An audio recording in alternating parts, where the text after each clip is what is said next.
nag-ani din sa Dinagat Islands o kaning kasagaran nga mga ministro nga ani din nagkalain-laing siya nga mga propose ka iglesia, simbahan, katutuhan, pero wala rin sila gidala nga reliyon. Ang gidala na ito rin mauragad ang maayong balita. Kita ganoon sa paghatag kaninyo sa maayong balita nga una natapos na ang problema sa tao sila. Nagaingon sa Romans 6:23, ang bayad sa kamatayan apan ang gasa sa Dios kinabuhing walay katapusan.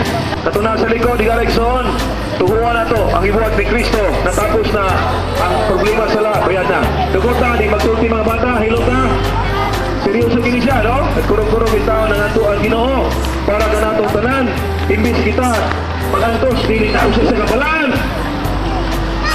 Apan tungod sa ikot maganato nagpakamatay siya. Duguta sa mga ulo, no? Dito pagtapos. Duguta. Pwede ba tayo ingon ang mahal Diyos dito sa impyerno? Usa mito ko Jesus, anak sa Diyos, biyari sa kalibutan, namatay dito sa cross para bayaran akong sala. Mituon sa ako kasi Jesus napanaw pag-usap o buhi siya hangtod karon. Akong gituhuan, midawat ko kaniya, misalig ako kaniya, sunod sa akong kinabuhi. Isip manuluwas Ginoo Diyos akong kinabuhi. Bitugyan ako kanimo. Salamat sa kapasayloan sa sala. Salamat nga akong pangalan isulat nimo sa libro sa kinabuhi. Kini akong pagtugyan. Amen.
We are now leaving the island of Dinagat, and I have with me my brother, the co-laborer in the harvest.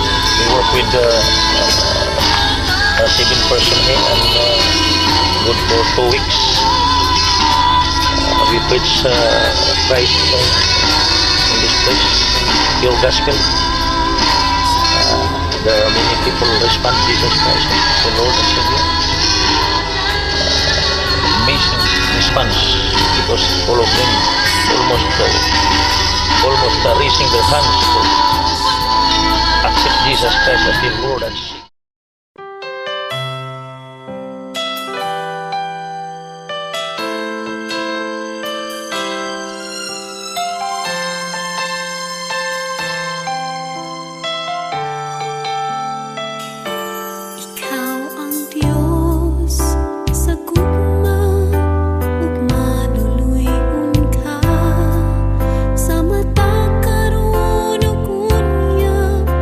Matinut anong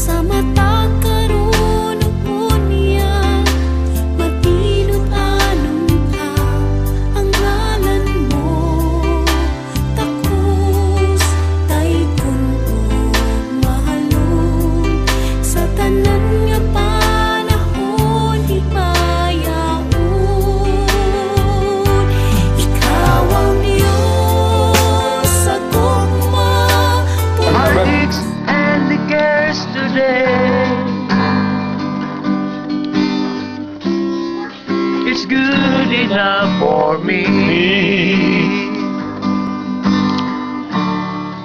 It's good enough for me. For me.